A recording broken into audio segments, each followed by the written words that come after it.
Hello, Houston. We were, if you'll remember, at the end of last lecture, we were right in the middle of a long series of events, including what's listed now on the screen there. We'd looked at learned helplessness and impaired performance that results from it, and burnout and so forth. And now what we're going to do is to move ahead to some of the behavioral consequences of those, and that would include things like what happens if you, how does the body respond when you are in situations of permanent stress? And these go back, research-wise, a long way in the history of psychology. One of the earliest studies of this was done over half a century ago now, and it was conducted by Joseph Brady in a study that has become a classic in the field. What he did was to create what he called executive monkeys. We could dally on what other people could be labeled by the phrase executive monkeys, but we won't get into that. What happened was that they were strapped in pairs into a desk situation where they could reach out and hit various controls in front of them. And in fact, strapped in pairs, one monkey was actually able in that situation to press a lever in response to a signal so as to avoid a shock. That is, he was classically conditioned. The signal occurred. If he pressed the lever, he avoided the shock. And in that case, it shifted from escape conditioning to avoidance conditioning in that situation. So he quickly learned that if he in fact pressed that lever, he would be able to avoid the shock entirely. But now, as a decision maker, he was stuck with the idea, when is that thing going to occur? And he kind of had to constantly attend to the signal that was going on. There was a companion monkey sitting right next to him that received the shock, as did the executive. If the executive malfunctioned in some way, every time the executive monkey got a shock, the paired monkey, the one that was sitting with him, also got a shock. The difference was that the executive monkey could control whether the shock occurred. The other monkey could not. That is, he was going to get shocked strictly as a function of the ineptness of that second companion, the executive monkey, as he was known. And the net result was that in that situation, the one with all the responsibility, the one that had to sit there and wait for the signal to the lever press, developed an ulcer. So an executive monkey got an ulcer.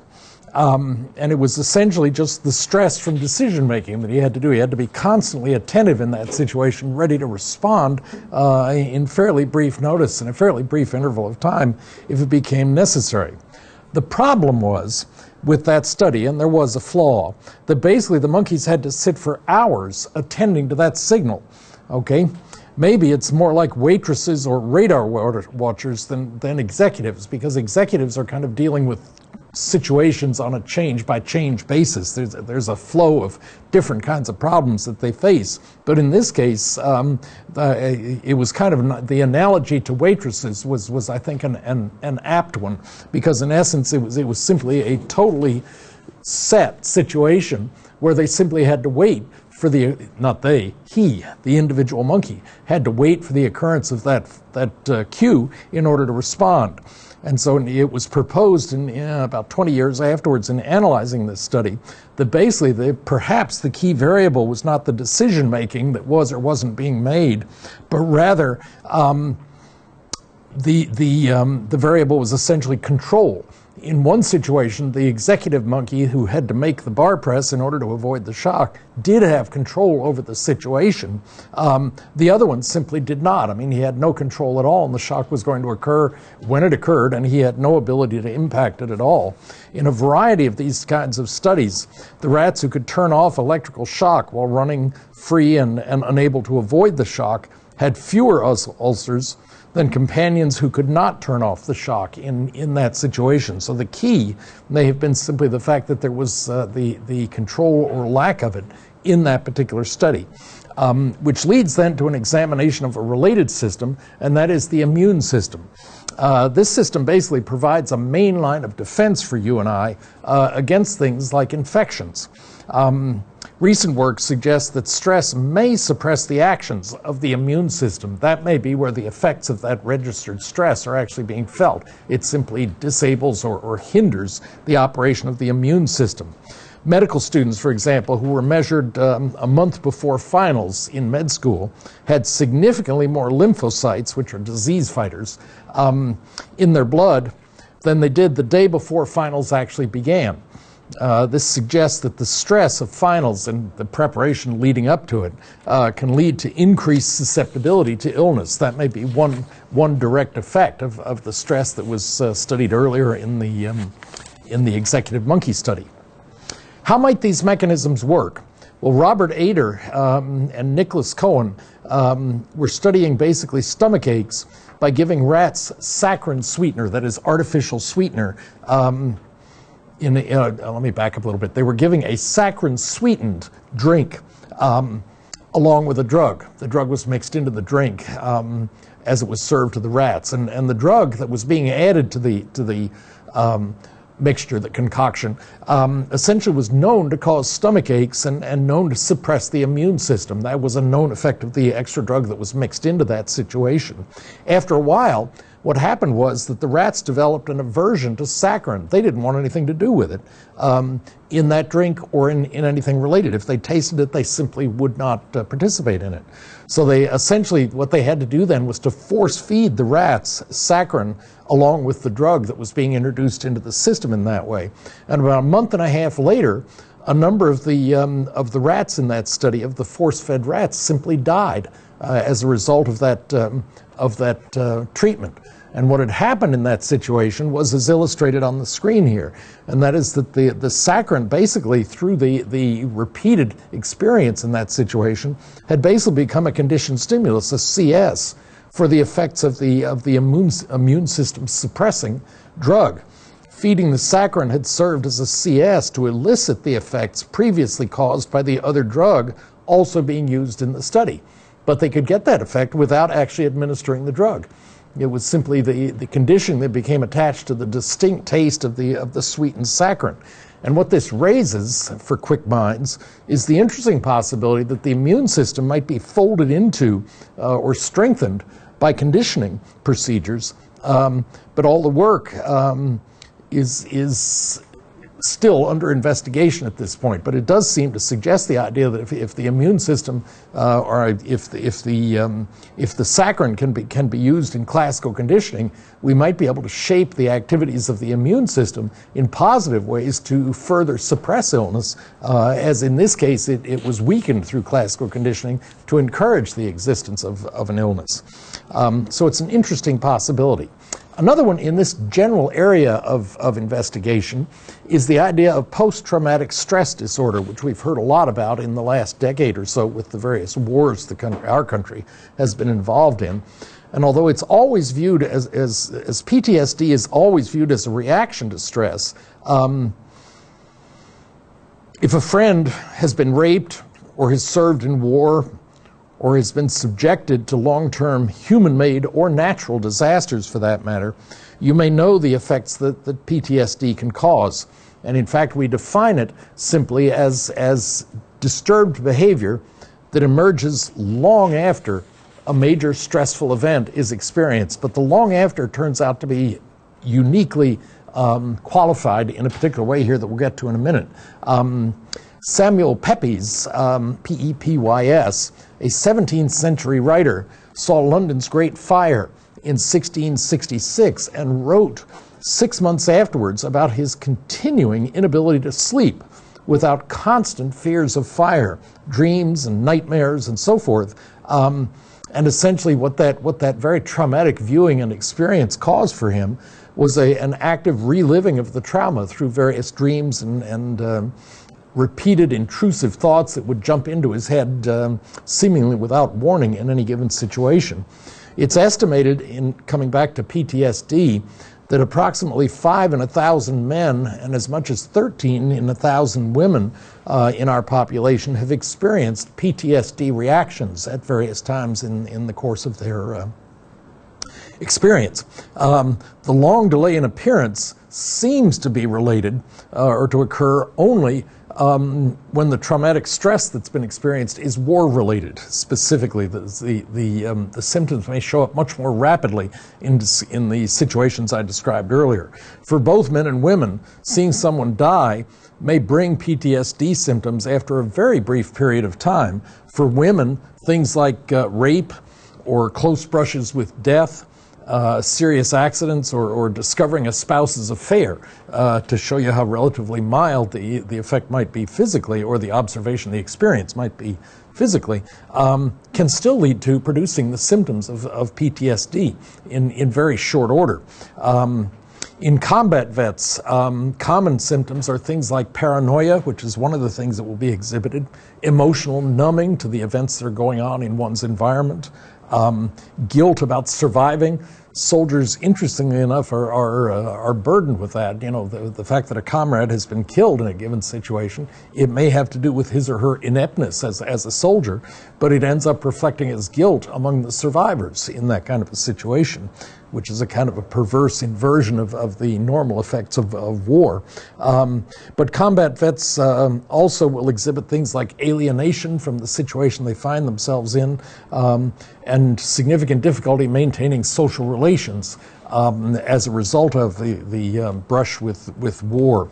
More commonly, for less disastrous stressors than war, the most common reactions are things like nightmares, as I mentioned earlier, insomnia, feelings of jumpiness, all of which may occur in response to this kind of a situation. All of this is impacted in a way, in an effect that is summarized by the idea of what is called stress tolerance. And stress tolerance is aided by, is facilitated by, encouraged by several different things. One is that you become more tolerant of stressors that you may experience if you have social support from friends and family and so forth. The development of a word that you may have heard, or a skill that you may have seen labeled at various times, is hardiness. The ability to endure stress over an extended period of time is sometimes used to describe hardiness or ruggedness against that kind of effect.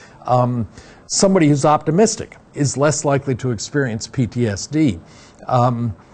Another interesting type that has been studied separately from the relation to stress are those people who are what we would call sensation seekers. These are identified essentially as T-type personalities. They've been described by various psychologists. T-type personalities have been described by various psychologists as thrill-seeking or risk-taking individuals. One positive physical outlet for these thrill-seeking tendencies is things like extreme sports, which are, in a sense, if you think about it, a form of deviance. People who engage in really extreme sports are unusual. They are not prone, or not common in our overall population. But as more participants become involved in various kinds of extreme sports, there's a clear formation of subcultures within the individual sports in terms of who's the most extreme, what sports they participate in, and so forth. But the T-type thrill seekers are an example of those who have significant stress tolerance and are less subject to the after effects of post-traumatic stress disorder in that situation.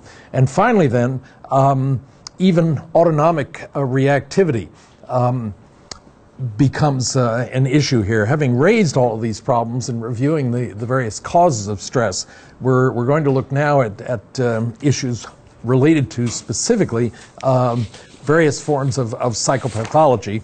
But I do want to assure you that we'll come back and look at psychotherapy. We've kind of reviewed the theories of personality. We're going to look at psychopathology, talk about illness, and then we're going to fix you up in the next couple of lectures involving psychotherapy. So help is on the way in this situation. So if we look then at specifically, jump into an examination of mental health and specifically how it impacts psychological disorders, what we're going to do is examine that broad array as we get into it here, and after looking at stress as we did, we'll conclude the trilogy after we look at psychopathology here that are available to help those who are disturbed. That is, the psychotherapeutic techniques that are available. Interestingly enough, when we start looking at an issue like a problem area like psychopathology, we run right into a major problem immediately, and that is, how are we going to define abnormal or deviant behavior? Okay, attempts to define such behavior have fallen broadly into three groups that I'll identify here briefly. One of them is what are called criterial definitions, and essentially what these definitions do is to stress deviation from some group-based norm. So these would be essentially statistical definitions of what's involved in this situation. I'll give you an example here in just a minute. But here, the only important aspect is the frequency with which a particular behavior occurs, whether it's normal or abnormal.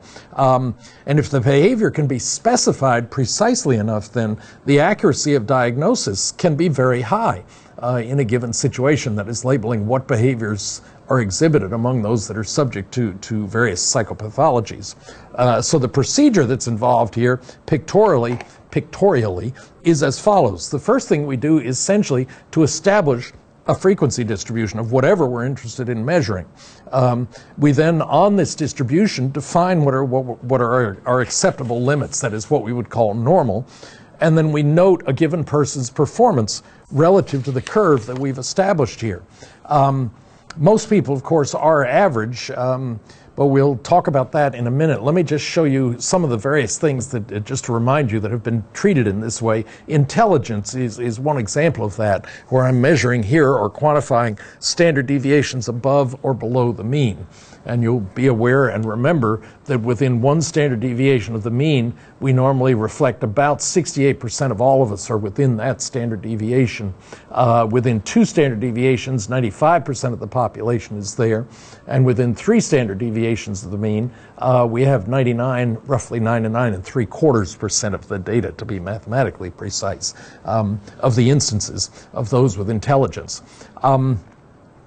We can do other things. It doesn't have to be as precise as a test-based measurement of intelligence. For instance, we could measure something like activity level. And we could note, for instance, that some people at the extreme are overly cautious in a given situation.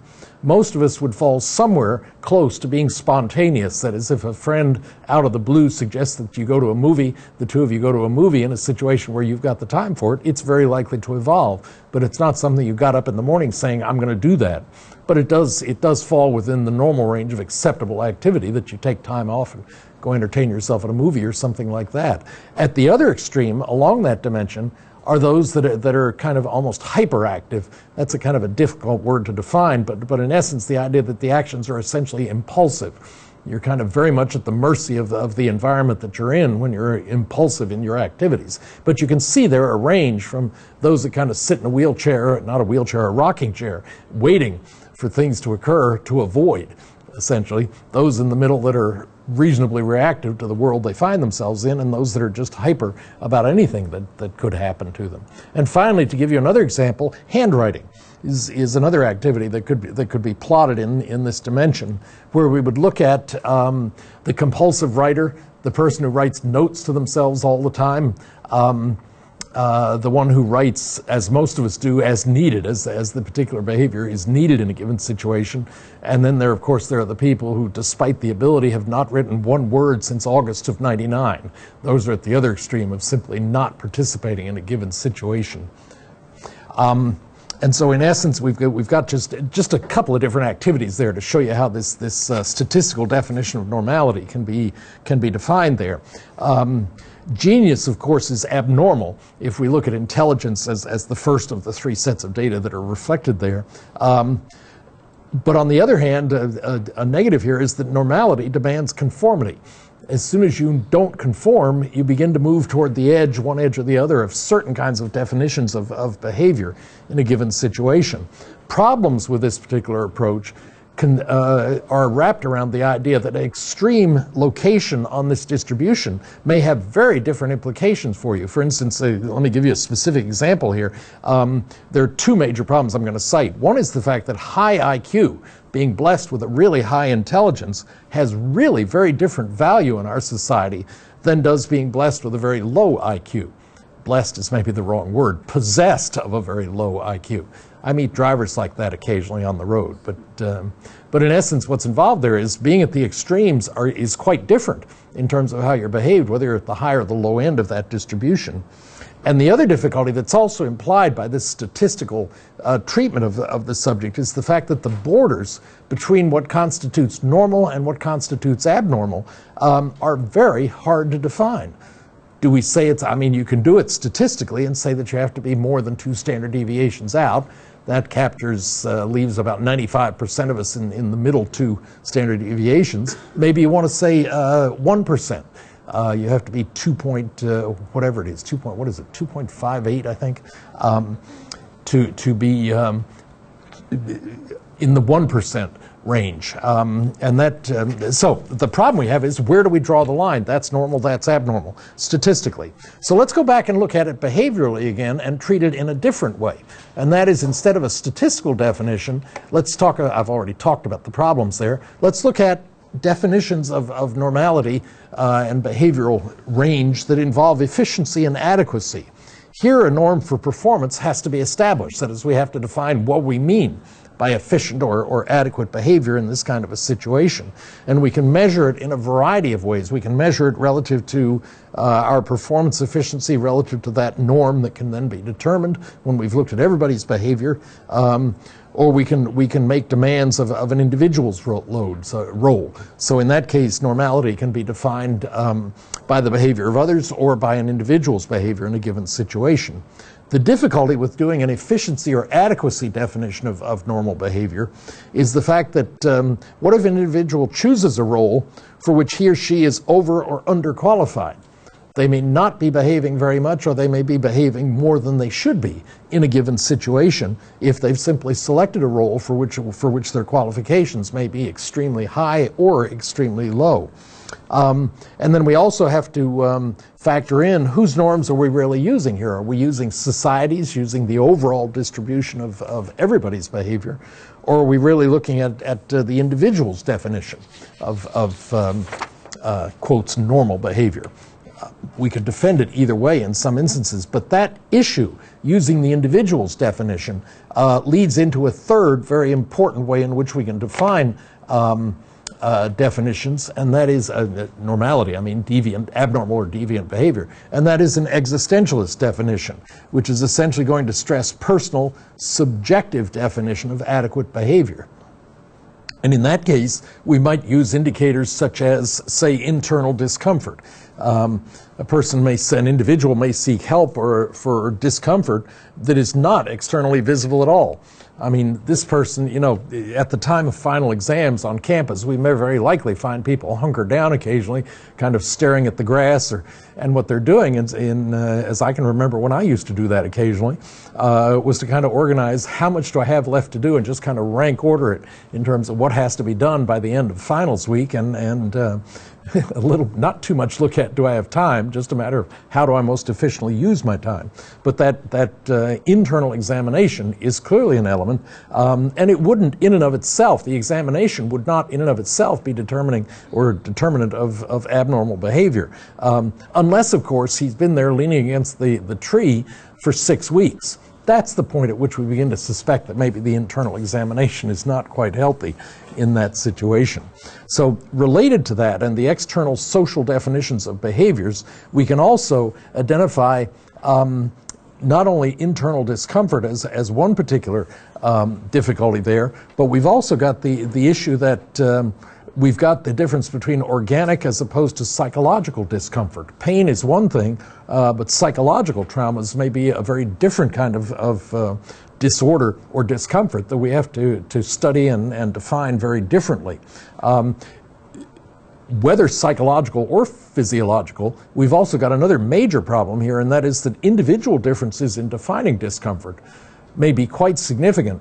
My dad, who has since departed 15 years ago now, suffered ultimately cancer, which eventually became terminal. But he was very much a stoic in his approach to the cancer itself. And luckily, my sister and I were there in the hospital at one point during the last several weeks of his treatment, where he had been offered tranquilizers, painkillers, to help with the trauma that his body was dealing with at that point. And when the doctor came in and started asking him, you know, how do you feel? Pretty good. Well, that was a social response. It was not really an active reflection of his internal state. And luckily, the doctor put it on a grid for him. And he said, well, let's quantify what you mean by that. And he cited several different examples of you know, okay could cover this kind of a situation in some people, it might cover this kind of a situation in another person, and he graded it all the way out to somebody who was burdened with a significant amount of pain, but really didn't want to traumatize people with it because, you know, he could handle it. And that was essentially where my father was, that he was actually, by his own reports, suffering a great deal of pain at that point. And once the doctor realized that, then the chemical regimen was changed substantially, and his last days were much more comfortable in that situation. But what that was really hung up on was finding a doctor who was sharp enough to realize that one person's idea of, I'm okay, I mean, things are okay. Well, that may mean hanging on by your fingernails, you can handle it, but not much more. And that was almost the state that he was at that point, but he'd been such a non-imposer during his daily life that, you know, the idea that somebody was asking him, how do you feel, was just kind of a social thing. How are you? Okay, which we all say. We may have a stomach ache and 15 other things, but you're not going to stand and give a recitation of your actual bodily state in that situation. And that was what the doctor was sharp enough to eventually catch up on. But the definition of internal discomfort can be awkward in certain situations. We can also look at another type of definition that involves external or social definitions. Those take a number of different strategies or forms in this given situation. In this case, what we're doing is essentially stressing deviations from norms that we as a society establish for our relative behavior. One example of that is eccentric behavior, where within a given society, it's easy to define. Examples may include things like hallucinations. Those are unusual. Those are eccentric. Phobias. Various kinds of compulsive or repeated responses that you'll sometimes see people do, and opinions that are maintained contrary to the facts to the objective facts. Somebody who maintains something that in fact can be easily demonstrated to be wrong in their own situation. And the net result is here that eccentric may not equal eccentric elsewhere. Okay? If you have a neighbor who waits for it to rain in order to get out and water his yard, that would be considered eccentric behavior. I mean, yeah, the lawn gets watered every now and then. It gets the right amount of water over the year. I've noticed students occasionally comment here at the university because on campus here, with 600 or 650 acres of lawns to maintain, the grounds crew has a schedule that they're using, and a certain amount of water based on normal rain pattern is distributed each year. So the lawn has a certain amount of water that it's given. But the net result of that is that every now and again you'll find sprinklers that are on during a rainstorm. And it seems a little counterintuitive unless you realize that what they're really tallying is total amount of water that falls during the year, not the fact that it happens to be raining when the sprinklers are also on. But in that case, eccentricity such as lawn watering is neither sufficient nor necessary to identify abnormal behavior. The act itself is somewhat abnormal. It's kind of fringy. And if you look at that slide, you will see that it is one of the filthiest we're going to see during the course of the semester. If you don't understand it, ask a friend. They will let you know what's going on. But in another case, we have a different way to define things, and that is professionally. That is simply a professional definition of abnormality. Occurs if you're considered abnormal if a psychologist or a psychiatrist says that you are. It represents an application of professional judgment based on that person's many different experiences, varied experiences and training. The problems are in that kind of a situation that a professional definition of abnormality is subject to change. Behavior that is acceptable at one time in our society may be quite unacceptable at another time in our society. And it has to do with the fact that the definition can sometimes be somewhat circular in its approach. We'll get back into that a little bit later, but it does become essentially the basis for, that is the experiences that are being used there become the basis for somebody defining that as your behavior in comparison to their experience as simply being abnormal. There are also then cultural, social definitions that can be used. Here the standards of abnormality are established by the society, even though, as we pointed out, in some cases they can be widely disparate in a given situation. So simply the idea that a psychologist or psychiatrist looking across the desk says your behavior is abnormal pulls into effect, into issue here, what are his or her experiences? On what basis is he or she able to make that assessment of your particular behaviors in the situation then? And then finally, the cultural social definitions can be widely disparate across society, not only over time, but even within a given society at any different time. Think, for instance, about hair. Nowadays, men's and women's hairstyle is quite different than 100 years ago. I mean, if I'd walked in here in a flowing powdered cotton wig of some sort, I would have been perfectly acceptable in the halls of Congress 200 years ago. But you would probably think I'd flip that wig if I started trying to lecture with a powdered cotton wig on now. So essentially, hairstyles shift from time to time in our society. One of my favorite studies was done a number of years ago. It's about, the results are about 40 years old now. But the question that was asked is kind of interesting, and that is, they went out and did a cross-section of the population in which they asked people point blank, do evil spirits possess you at times? Nothing more than that. Do evil spirits possess you at times? And the answers that were gotten were kind of interesting. The relevant thing is that in the general middle-class population, a broad sample of middle-class America, the answer was something less than 2% of the time that someone would say, yeah, at times I feel possessed by evil spirits. But on the other hand, the same study done in a small, rural, isolated southern South Carolina town yielded a population response of 58% people of the citizenry saying yes.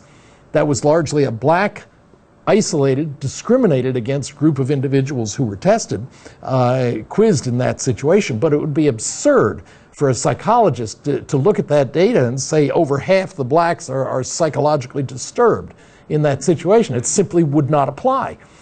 Because of the environment in which they find themselves. I mean, they're simply reacting to where they are and the lifestyle that they normally live. And because of that, one of the defects in this kind of a general summary of normality or abnormality is that it really is hung up and based on the value system of mental health workers.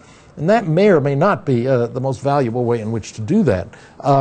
But particularly if it's not the value system of the people being tested or labeled as normal or abnormal, we really have to question the logic of using that kind of an approach. And that in turn leads to a very famous individual by the name of Thomas Szasz, who back in 1956 generated a definition for us.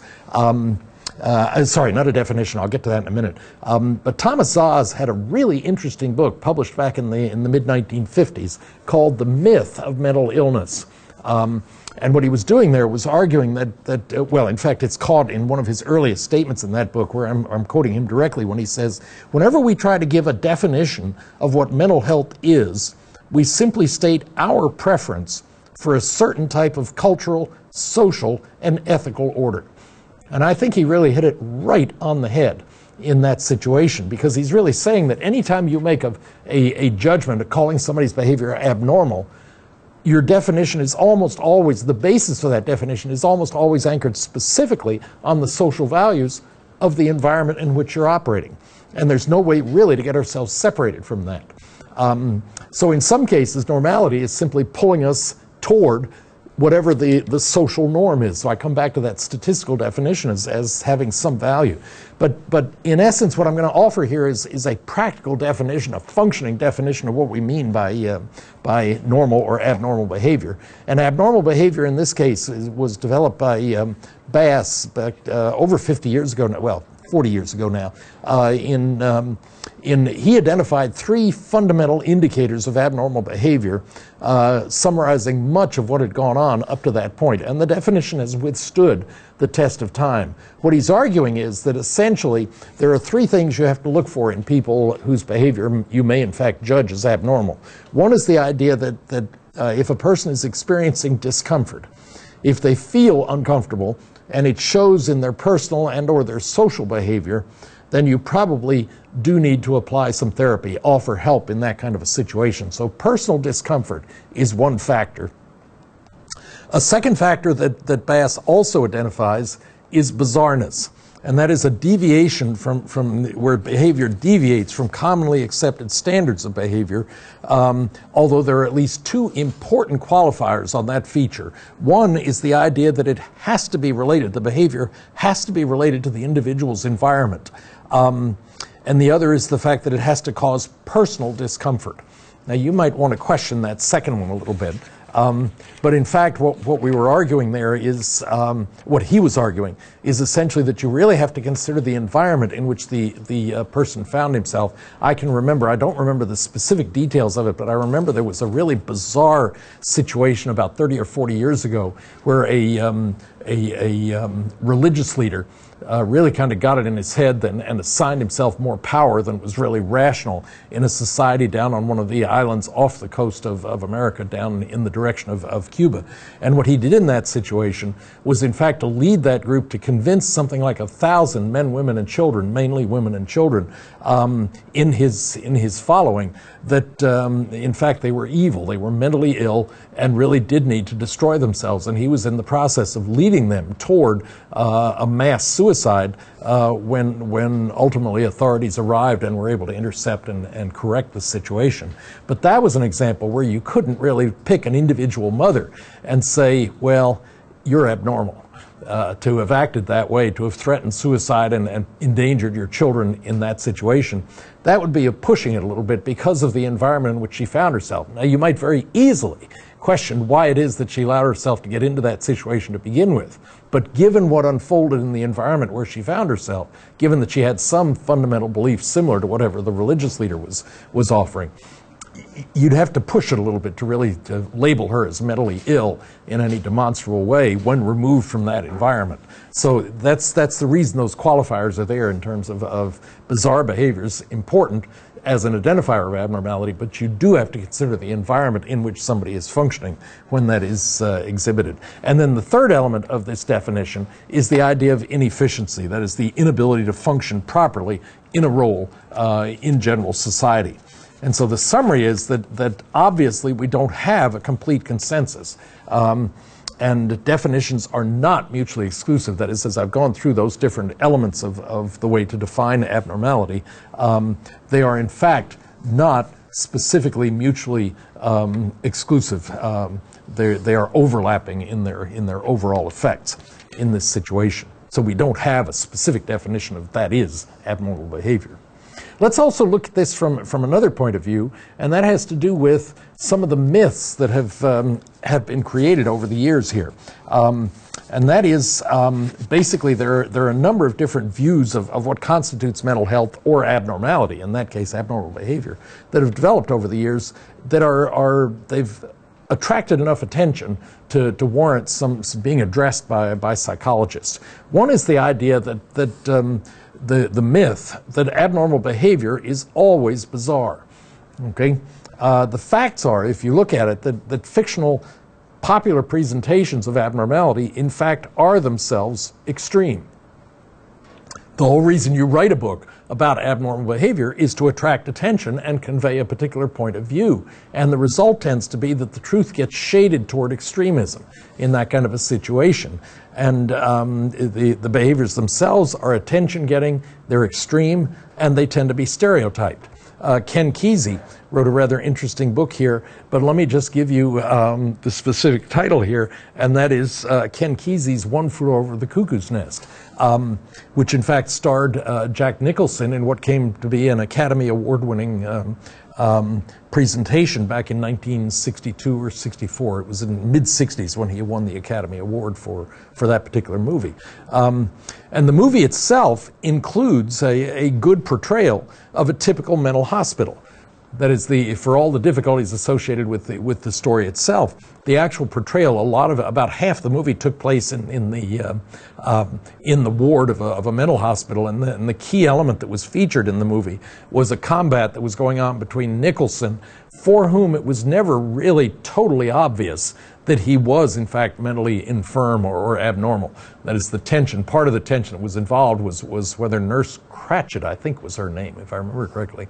She was the kind of prototypic ward attendant for the particular ward where the movie was done, in which Jack Nicholson, in his character, was housed during the course of the movie. And the movie itself really involved the tension between Nurse Cratchit as kind of the reflector of abnormal behavior, or the controller of abnormal behavior, the specifier of what's normal. And Jack Nicholson as the potentially free spirit who simply happened to have been caught in a rather awkward situation. And that really was the main theme of the movie. But there were a number of things that were handled in that movie that I found particularly valuable in kind of enlightening the public as to what's going on in a mental hospital. And in fact, one of the scenes that I remember in that movie involved Jack Nicholson as allegedly a patient in the hospital. He had developed a love relationship, and it became important to him. I cannot remember the reason why, but in essence, he took it upon himself to take him and his beloved out to the ocean, get onto an ocean liner and do what men and women in love do in that situation. And basically, it's interesting to point out that in the character as a, quote, abnormal or mentally ill person, he was able to convince the guards to release him. He was able to commandeer a bus on the grounds of the mental hospital. He was able to pull together a number of his colleagues and pose at the front gate as a collection of people who'd been viewing the hospital and were now prepared to go home in a school bus, if I remember it correctly, where Jack Nicholson was in fact the driver and allegedly a crazy person. And in fact, they got through the gates. They were released. So you released some 40 mental patients in this situation. They drove to the shore successfully. They weren't absconded, or they weren't apprehended by the police at any point. They got to the coast. The group rented the boat, and in fact, they got out on the high seas. And then when Jack Nicholson turned his attention directly to the lady that he was in love with, then and only then was control removed from the people who'd been helping him achieve all this, and then chaos very quickly followed after that. But the question you're left with is, was his behavior really abnormal, given that he had a normal set of desires as a man and was really quite skilled in creating a situation where he could act on them? And it raises, the movie itself raises some very interesting points, but it comes back to my original myth, and that is the idea that abnormal behavior is always bizarre. The facts would probably argue against that. I would give you another example, one of my favorites in all of psychology, and that is the work of this man, where the One Flew Over the Cuckoo's Nest really provides a good portrayal of typical mental hospital regarding the actions of the patients. In this case, this is David Rosenhan, who is an absolutely delightful individual when you meet with him. He was on the faculty at Stanford the year that I was on leave there, some years after he had created a real interesting challenge to the mental health establishment, because what he did was to get himself admitted to a mental hospital, and all he complained of was a pain in the arm. He had a joint that was malfunctioning, he said, at the front door of the hospital, and he was admitted for diagnosis. And the label that was applied to him was applied, if I remember correctly, in every single instance of the 10 or so hospitals that admitted him and his colleagues, all of whom presented to various hospitals with that particular situation. Gee, doc, I've got a pain in my elbow that I just can't get rid of. Can you help me? And they were admitted with a diagnosis of schizophrenia, and in fact let in under those conditions. And at that point, Rosenhan started surreptitiously keeping notes. I mean, it's a marvelous story, but in essence, he started keeping notes on what was being done to him. Initially, he kept the notes surreptitiously. That is, when he had a moment of privacy in his room, he would scratch down his observations of what had gone on with him during the preceding hours. But he found that once he was discovered with the notes, they never questioned. Nobody ever asked to look at the notes, for instance. They simply observed note-taking behavior as part of his record, and it was simply all folded into, well, we would expect that of somebody who's schizophrenic. And And so the note-taking was never challenged. And the result was, as he reported it, he ultimately started keeping the notes in open. And he was able, as things were going down, he kept very accurate records on how people interacted with him through the entire course of his exchange. What made it such a compelling story was that his whole purpose for getting himself into that was to act normally. That is, as soon as he was admitted to the hospital, he never again complained of the body pain, and he simply responded as he normally did in his role as a tenured, full professor of psychology and law at Stanford. A more high-quality person you could never find. Do you know it took him over 30 days to be released from one of those hospitals? Acting normally, it took over 30 days to be released. Just stunning. And he published that in a book called On Being Sane, a paper, On Being Sane in Insane Places. And it raised some real interesting issues for how we treat the mentally ill. One of the stories that he presented there was that in the course of being treated and simply on a ward as a regular patient, one nurse at one point simply unbuttoned her blouse about halfway down, reached in and adjusted her bra straps, and then buttoned her blouse back up again. The kind of thing women would normally do in privacy, and it never even occurred to the nurse that she wasn't in a totally private world. She just did not envision herself as being under direct observation by anyone in that situation. And he had a number of really interesting observations of the way in which we deal with the mentally ill. And the book itself became a major controversy because, of course, the treaters of the mentally ill, the psychopathological in various ways, were very defensive because he raised some really obvious and direct criticisms in that situation. And they kept coming back to one of the things he was faulted for was the fact that he lied to get in there.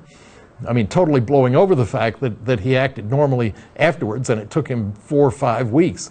I forget the average, but it's included in the article across the many different situations. And he said the biggest problem he had was the stress it caused on his marriage because of the fact that when he told his wife that he was going to be going into a mental hospital to see how he was treated, when he would return was never quite known. So it was kind of an open-ended, I'll be back at some time, and that was one of the biggest stressors he actually had to deal with. But it raises a really interesting series of issues about how we treat the mentally ill in this situation. David Rosenhan is the person who's involved there. Another myth that we can deal with is the idea that normal and abnormal behavior are different in kind. The facts are that few, if any, behaviors displayed by mental patients are unique to them. Okay? In fact, the abnormally usually, that is, I should say, abnormal behavior and the exhibiting of abnormality usually represents simply a poor fit between the behavior and the situation in which it's being enacted. That is a more generous, accurate description of what's normally going on.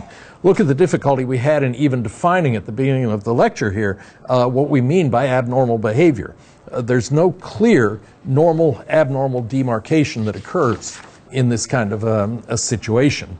One individual over time will behave differently, but is depression over a recently lost love abnormal in any given way? I mean, we may be, when losing a love, genuinely despondent for a period of time, but we recover. Okay, we fold out of it, we come out of it. And is that behavior abnormal? It's a fairly reasonable human reaction to the loss of love in a given situation. As another example, another myth that's involved is the idea that former mental patients are unpredictable and dangerous. The fact is that a typical mental patient are no more volatile or dangerous than people in general. Okay, so the myth that mental patients or former mental patients are dangerous in a given situation is just that. It's a myth. As one fact, less than 1% of those who are released from a mental hospital are actually dangerous and thus ultimately have to be readmitted once they're, quotes, captured. In most cases, those who are released from a mental hospital are really more dangerous to themselves than they are to others. And exceptions to the rule generate publicity and in fact create pictures of the, quotes, typical mental patient who's released. But in fact, that's wide of the mark. And if you think about it for a minute, there's good reason why I can defend what I'm saying there. And that is the fact that just consider the fact that David Rosenhan, a tenured professor of psychology and law, took a month of acting normally to get released from the mental hospital. That is, a mental patient has to go through such a series of tests to be labeled or patted on the head as normal again, and thus released out into society, that even normal people have some trouble passing those set of tests. So the idea that they're typically once released dangerous is simply mythical. Statistically, the odds are lower that a mental patient will act out against either himself or others relative to the normal among us, to the rate at which those kind of things are happening generally. Which leads then to another, and that is the mentally ill should be ashamed because mental disorders are associated with fundamental personal deficiencies and hence are shameworthy. Well, the fact is, if you think about it, if you have a problem with your teeth, you should see a dentist. If you have a problem with your health, you should see a doctor. If you've got a legal problem, you should see a lawyer. If you've got a moral problem, you should see your parents, or a friend, or a minister, or a priest, that is, a member of the clergy, all of whom are the normal authority figures in that kind of in that range of situations covered by moral dilemmas. And the question I wanted to pose to you is, why is it that if the problem is emotional, or behavioral, or psychological, the solution in that case is to go see a psychologist, or a psychiatrist, or a counselor, or somebody with a master's of social work, or something like that? And yet societally, how do we react when people tell us that they're in psychological counseling? We simply draw a curtain in front of it. We ignore it. We don't pay attention to it, or we whisper behind their backs about the fact that, you know, she's seeing a psychologist. And the question I would raise in that situation is, why?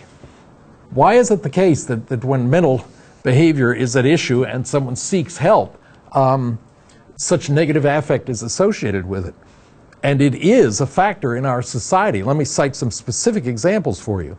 And that is Senator Thomas Eagleton from Missouri in 1972 was nominated as the vice presidential candidate of the Democratic Party in the 72 convention. And after the fact, it was revealed that up to that time he had been admitted twice to a mental hospital for both shock therapy and or treatment of nervous exhaustion. That is, he recognized he had a problem, and in fact he voluntarily submitted himself to psychotherapy in a mental hospital. And the net result was that he was drummed out of the ticket. Once that was revealed, it became a national uproar. That in fact what they did was create the image, what society created, and the opposition in that case created, was the idea that we were essentially about to elect a crazy man as one button removed from nuclear chaos. I mean, they pushed it to the logical extreme. And in fact, the counter evidence is quite compelling here, because after leaving the ticket, Eagleton served Missouri for another 16 years before retiring totally undefeated as an elected official in 1988. So it was kind of an interesting sequence of events that he went through, but that's the way we deal with the mentally ill in this situation. I would simply cite for you, we don't have to look any further than the reputed buffoonery of Vice President Dan Quayle, to put the injustice with which Senator Eagleton was treated into its proper perspective. You will remember that or you may have read in your history books at some point, that Vice President Quayle could not even spell potato correctly and got into an argument with a sixth grader, insisting that the letter E belonged at the end of that. And it's interesting that in fact the kid conceded and added the E, but he went home to his parents that night and characterized Vice President Quayle in rather unflattering terms for not knowing how to spell potato. The one tragedy of this is I went back recently and looked up the statistics, and the net result was that sixth grader with standards at that time ended up marrying ultimately got a GED, but married and was a father of a youngster and in relative disrepair by the time he was tracked down some 15 years after that particular incident. But the standards that we created for Eagleton were nowhere near matched by Mr. Quayle. So it's kind of interesting how we deal with one another, particularly when we're running for political office. I think the standards that are applied are really unfair, and Quayle himself is apparently quite a pleasant individual, but he was just shredded by the press on that particular issue, which is an error that any of us could make in that kind of a situation. So what I'm really going to argue is that essentially we have met the problem, and it is us, okay? That in fact maybe all we really need to worry about is our own susceptibility to mental illness. Everyone else seems to be happy. Why aren't I? Why am I not? There was a study done about 40 years ago by the at that time, HEW, Department of Health, Education, and Welfare. Have you ever felt you were going to have a nervous breakdown?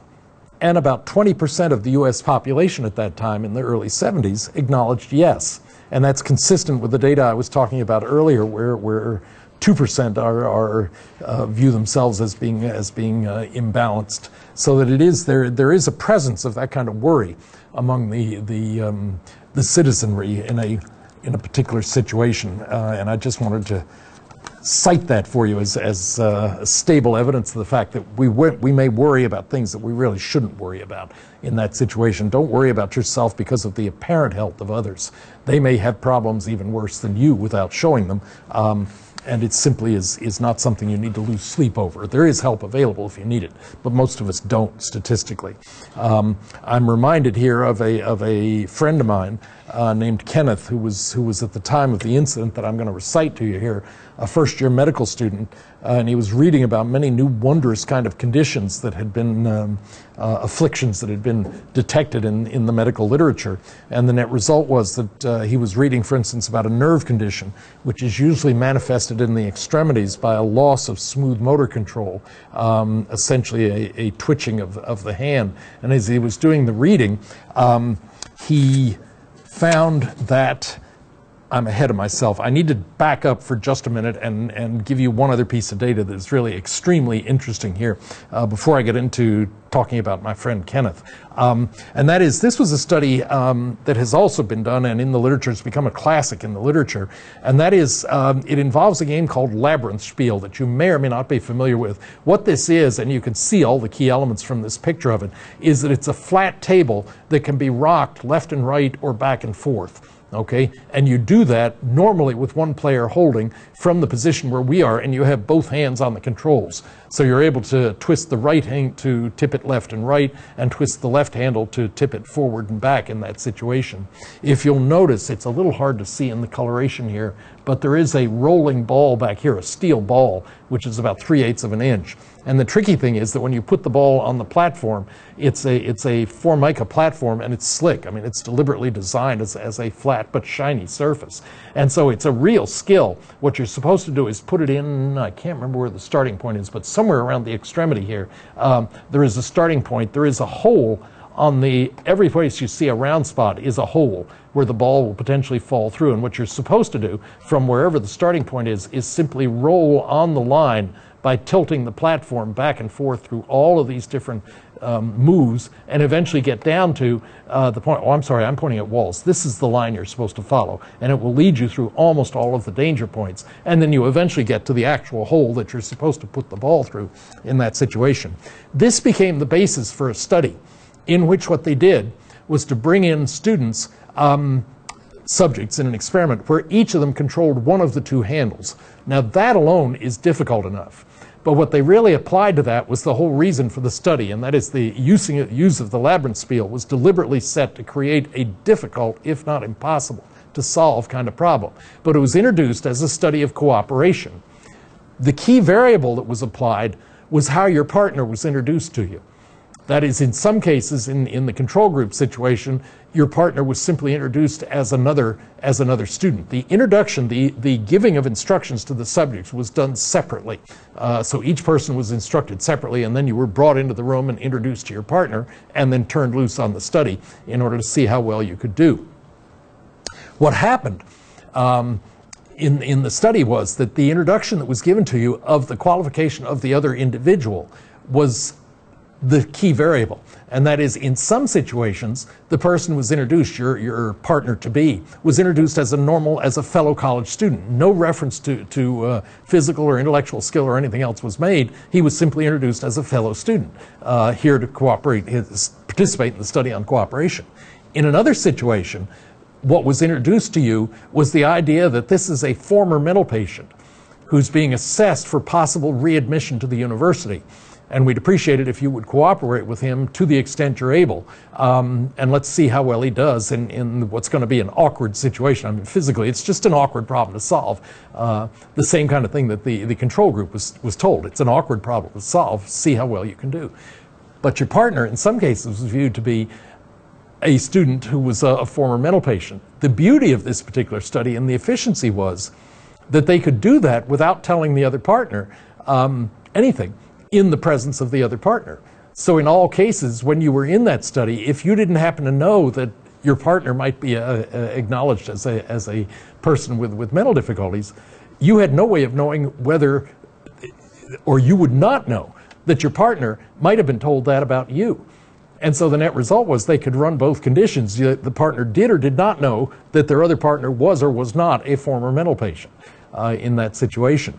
And the net result was that partway through the study, they had a rest simply because it was kind of intense for each person to be yelling at the other and control the button and so forth. But in the break on the study, what they did was to pull each person apart sorry, I guess it was in a group situation. They were asked, no, it was individual. They were asked point blank when the study was ready to start again, would you rather continue to participate with your partner, or would you rather do it alone the rest of the way? And that was the key variable. That was the dependent variable. And it turned out the people who thought they were working with a former mental patient were more than twice as likely to choose to work alone for the rest of the study. And that's why I come back to the conclusion I made earlier, the statement I made earlier, that we have met the problem and it is us. It is our own attitude toward the mentally ill that is some of the biggest problem that they have in dealing with modern day society. But in fact, it was an instructive study using what's called the labyrinth spiel, which is the name of that particular study. So what I was trying to do was get into essentially a presentation of my friend Ken, who was reading about a number of different conditions in this as he entered into medical school, and what he studied was essentially a condition called this nervous tremor that he had. And as he was reading about it, it occurred to him that the print on the book that he was reading looked a little blurry. And as he began to pay attention to the fact that he was having trouble reading the print, he realized that what was happening was that his hands were trembling. So what he was doing essentially was manifesting the early symptoms of Bella's syndrome. His hands were simply trembling when he was trying to hold the book. So he was suffering from what he was reading about, which is Bella's syndrome. But he read onward, and in fact encountered another condition called Ursula's complex, which is a skin condition that usually appears as chigger-like scratchable spots, especially on the upper chest. Now in this case, he has a complementary condition because he's got a hand that's trembling, hands that are trembling, and so he can use one of them to simply put in his shirt, scratch his chest. No problem. So if he's got these chigger-like scratchable spots, it's a self-solving problem. So he read onward with his trembling hands and his scratchy chest.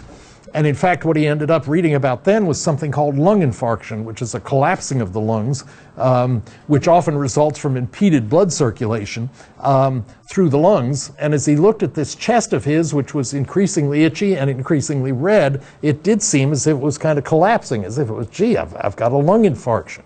And this in turn led to the experiencing of latent melancholy, which is brought on essentially, it's a psychological condition brought on by brooding too much about the other infirmities that he'd been reading about. And the net result in that situation is, the reason I burden you with all this is the fact that as our difficulties in defining abnormality should show, no one is completely normal, yet few of us are demonstrably abnormal. And so if some description in the readings that you do in related to abnormal behavior in this section of the Problems of Normal Life class seem as if they're fitting a little bit too close to home. There's a direct and immediate solution for you, and that is what I want you to do is to take the first letter of the afflictions that I was just showing you on the screen, and I want you to take those and form an acronym, okay? Place as much faith in self-diagnosis, okay? Think to yourself, bull, on the likelihood that you're mentally disordered in some way. And remember, what you're subject to there is what is labeled officially as the medical student syndrome. That you and I tend to be sensitive as cognitive processors of information, and sometimes we let it get a little bit out of hand. But resist the temptation. You're not sick, and you don't need to worry about being sick in this particular situation. So, let's head into then one of the problems we're going to face here, and that is essentially diagnosis. Okay? In order to treat abnormal behavior and assist in the procedures of adjustment, we've got to be able to recognize, diagnose the problems. We've got to be able to identify what problems somebody has, and therefore what kinds of forms of therapy are most appropriate to apply in a given situation. What that leads into is a very interesting psychological problem that has been assessed continuously for 50 years or more. And in fact, one of the classic studies I'll get to here in just a minute was actually conducted over 50 years ago now. But in essence, the issue that I'm talking about here is what's called clinical versus actuarial prediction. Diagnosis is essentially a matter of assigning people to categories. That's basically what we do in psychological diagnosis. How is it best done is the question, and that is by computer, by some kind of electronic device or devices, or is it best done based on the experience level of the clinician who's doing the categorization? There are a number of different studies that have been done. The one I'm going to cite here was done by Paul Meehl back in 1959 as a faculty member at the University of Minnesota. What he did there, Paul Meehl, was to use test scores from the MMPI, the Minnesota Multiphasic Personality Inventory, or MMPI. He also used case history of the studies of the people who were involved, and an interview of those people. And then he analyzed it in one of two ways. When he was using a clinical approach, what he had was two people who interviewed the patients, the actual patients who were involved here, one of whom was a psychologist, the other of whom was a psychiatrist in this particular situation. The only difficulty, not difficulty, but the description of a clinical approach of this type is the fact that it is subjective and it is impressionistic. It's a matter of how these people interact with and analyze, diagnose the patient in that situation, or patient to be, depending on the particular situation. But it's based essentially on experience, on intuition, on an out-and-out hunch in some situations. But the net result is that what that group will develop is a clinical action plan. Given this individual and the behaviors that he or she is manifesting, how do we diagnose it? Is there a problem, and what are we going to do about it? All of which comes out of the interactions of the psychologist and psychiatrist in that situation. The technical assessment in this case was conducted by computer. And that is, what they did was use computer-based norms for things like the age of the person that was being interviewed, the sex of the person who was involved, and things like that, where they could take the individual as a reflector of a group of citizens. It's objective, it's formal, it's strictly mechanical in the approach that's being used here. But the result, what results in this case is things like a test profile. That is, the MMPI has been used well enough now, enough times, and studied enough now that in fact we can generate a computer-based test profile essentially tied to your particular set of responses, and it works. I mean, the data is quite clear that even using a computer-based description of what your problem is, what the best therapy is, and so forth, works. I mean, the data is quite clear. And in fact, in that case, a test profile is generated based on your responses, a data sheet summarizing the findings, and even a narrative statement, a longhand narrative statement can be generated by the computer based on the way you behave and perform in that particular test. And in both cases, whether clinical or actuarial, the net result is that you have a diagnosis.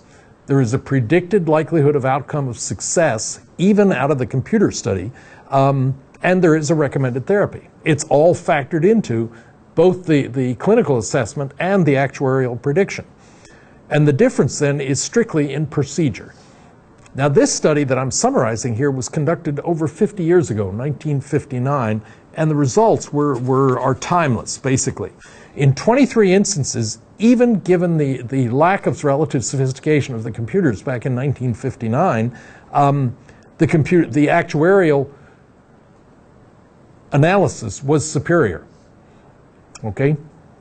In 12 instances, there was no statistical difference. There was no difference between the actuarial and the clinical predictions generated out of this. And in no instance, not one, did the clinical group outperform the computer-based analysis. And this was done even 50 years ago. The arguments regarding this study still rage, as you might suspect, because that's kind of a frontal slap to clinical assessment, although it's, I mean, fundamentally that's at the basis for what the MMPI is going after to begin with. So I'm not really arguing we do away with the experience, but the comparison of clinical versus actuarial was really quite compelling. And given the relative superiority of the computer-based technique, it's kind of interesting to observe that they're still arguing about it now. And I would point out that the MMPI went for years without ever having been directly tested in a standard demonstrate the efficacy of a psychological technique. No studies of reliability or validity formally were done when that study was, when that MMPI was introduced, and yet it became the basis for diagnosis here, both statistically and clinically. And they used the original form, the unvalidated original form. And when the pressure ultimately built, you will know that about 10 years ago now, not quite that, but within the last decade, the test has finally been seriously studied. That is, they've taken it and applied more traditional measures of reliability, predictability, and validity, and so forth. And in fact, they have made certain modifications to the test. So the MMPI-2 is the studied and documented version, but that wasn't even the one that was used in this study where the clinical superiority, the actuarial superiority was still demonstrated. We do have a number of different problems in diagnosis that become the subject of our concern here. And that is the fact that one of the issues that we're faced with has to do with reliability. That is, we're interested in the consistency with which labels will be applied in a given situation and the accuracy with which they're done. So reliability is one issue that can be assessed in clinical assessment situations. The second problem we have, more purely in the clinical situation, has to do with what is called interjudge reliability. It's known, for instance, that psychologists' diagnosis is influenced by things like the race of the person being diagnosed and the socioeconomic status of the patient. Those are factors that have been documented to impact certain clinical decisions made in this kind of a situation. Interpersonal skills also influence the nature of the interaction that goes on between the therapist and the patient, and a good therapist will take that into account. That is, has to acknowledge, for instance, the education level of the person that he or she is interacting with. And in more extreme cases, what we find is that there is actually higher agreement, which leads then to a third form of validity reliability we want to assess, and that is test-retest consistency in this kind of situation. One of the earliest studies that was done of this involved 426 patients who were admitted to state hospitals in a 6-month interval. And the staff psychiatrists had essentially 85% agreement on the diagnosis of the major disorder. I'm referring here to the Diagnostic and Statistical Manual that we'll get to in the next lecture. They had 85% agreement on the major diagnostic disorder, one of the 18 major categories there. They had about a 50% agreement on the specific subtype that was involved, and there was little on the personality and the specific neurotic disorder that might have been reflected in a given patient. Ward did an interesting follow-up to that original study, and that is, in looking at the decisions that had been made, he went back and asked the question, okay, if they weren't perfect, what were the sources of the errors? And in that situation, it was illustrative in the kind of things that they found. One was the idea that what they were arguing was that 59% of the cases, about 3 out of 5, the patient was simply inconsistent, saying one thing in one situation, another thing in a different situation. That can become a basis for diagnosis in and of itself, but that was a major problem, the largest single problem they found. A second problem had to do with the fact that 32.5%, essentially a third of the patients, for about a third of the patients, the diagnostician acted differently or weighted symptoms uniquely in differing cases, and about 62.5% of the time, it was charged by the decision makers that the diagnostic categories themselves were not helpful. They were inadequate. They were not precise enough. Overall criticism is easy. To name a disorder is not to explain it. Okay, to name it is not to explain it. What the difficulty with the disordering category system is that it focuses on the individual and it stresses basically conformity. What if a group behaves abnormally? For instance, the Manson family from years back. What defines abnormality in that situation? If we acknowledge the situation, what's the basis for defining abnormality? What it tends to do is orient it toward the past, okay?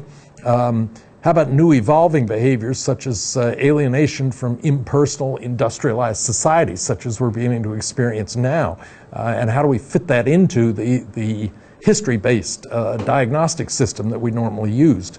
To label, and in one case the most damning criticism of the DSM as a system is that to label a disorder may in fact remove a patient's sense of responsibility. Essentially they walk away from the experience with the idea, I'm mad, so I'd better do crazy things. And that raises a rather interesting problem about the overall process of diagnosis. We'll pick up the issues here in the next lecture.